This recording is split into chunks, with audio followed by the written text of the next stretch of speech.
وَمَن يَتَوَكَّلْ عَلَى اللَّهِ فَهُوَ حَسْبُهُ، اور جو اللہ پر بھروسہ کرے اللہ اس کے لیے کافی ہو جاتا ہے، اس کی ضروریات کا وہ خود کفیل ہوتا ہے، اور اس کے کام اس کے ذمہ کرم پہ ہوتے ہیں، کو ہو کے دیکھے اس کا۔ تو جو اللہ سے ڈرے اللہ اس کے لیے راستے بناتا ہے۔ حضرت عوف بن مالک رضی اللہ تعالی عنہ الاشجعی حضور کی خدمت میں حاضر ہوئے اور عرض گزار ہوئے کہ میرا بیٹا سالم مشرکین کی قید میں ہے اور میں فاقوں کی حالت میں ہوں، تو فرمایا آل محمد کے پاس ایک سیر جو ہیں، بس اس کے علاوہ ہمارے پاس بھی کھانے کے لیے دنیاوی اسباب نہیں ہیں۔ کہا صبر کرو اور اللہ سے ڈرو، اور لا حول ولا قوت الا باللہ کثرت کے ساتھ پڑھو۔ یہ ایسا وظیفہ ہے، ایک حدیث پاک میں آتا ہے کہ یہ 99 بیماریوں کا علاج ہے، اس میں سب سے کم درجے کی بیماری ہم اور غم ہے، یہ دکھوں کا مداوع ہے، مشکلات کا علاج ہے، اور یہ وظیفہ میرے حضور نے بتایا۔ حضرت ابو ذر غفاری رضی اللہ تعالیٰ عنہ کو حضور نے 5 چیزیں بتائی تھیں، ان میں سے 5ویں چیز یہ تھی کہ ابو ذر کثرت کے ساتھ لا حول ولا قوت الا باللہ پڑھا کرو۔ فرمایا عرش الہی کے نیچے ایک خاص خزانہ ہے، یہ وظیفہ وہاں سے آیا ہے،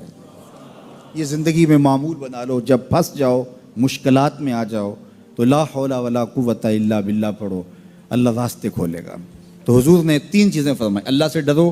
صبر کرو، اور کثرت کے ساتھ لا حول ولا قوت الا باللہ پڑھو۔ وہ فرماتے ہیں کہ میں یہ عمل شروع کیا، ابھی گھر میں بیٹھا ہی تھا کہ دروازے پہ دستک ہوئی، تو میں اٹھا کہ دروازہ کھولوں دیکھوں کہ کون ہے، تو دروازہ کھولا، دیکھا میرا بیٹا کھڑا ہے اور اس کے پیچھے 100 اونٹ کھڑے ہیں۔ تو میں نے کہا کہ تم اور یہ اونٹ؟ کہا مجھے موقع لگ گیا، میں ان کی قید سے بھاگ آیا اور آتے آتے ان کے 100 اونٹ بھی ہانک لایا ہوں۔ وَيَرْزُقْهُ مِنْ حَيْثُ لَا يَحْتَسِبُ، وہ تمہیں وہاں سے رزق دے گا جہاں سے تمہیں گمان بھی نہیں، اس کے ہو کے تو دیکھو۔ اللہ اکبر، اللہ کے ہو جاؤ تو پھر وہ تمہاری ضرورتوں کا کفیل ہو جائے گا۔ فرمایا حضرت عبداللہ ابن مسعود رضی اللہ تعالیٰ عنہ نے کہ کسی شخص کو فقر و فاقہ آ جائے تو وہ لوگوں کو بتائے کہ میں آج کل بڑے مشکل حالات میں ہوں، ہر وقت لوگوں کو بتاتا رہے تو اس کی مشکل بڑھے گی، اس کی مشکلیں آسان نہیں ہوں گی اس طرح۔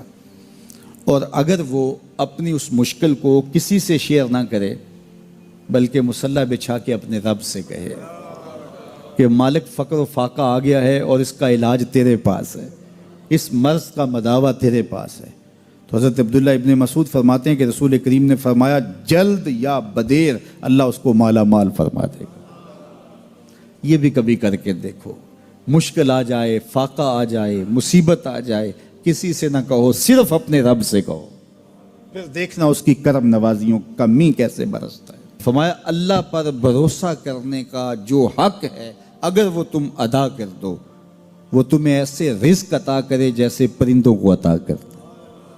ہم تو دکان پہ جانا ہوتا ہے، فیکٹری میں جانا ہوتا ہے،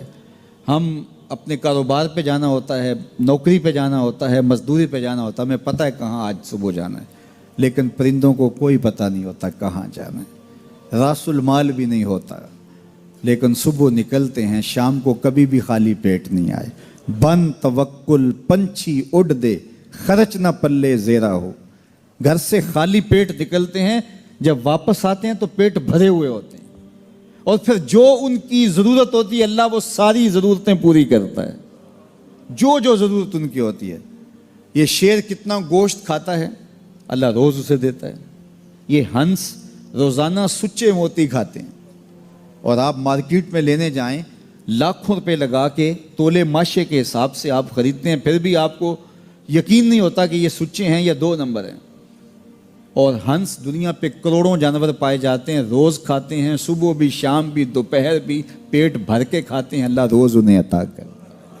کہا اس پہ بھروسہ تو کر کے دیکھو، وہ تمہاری ضرورتوں کا کفیل ہوگا،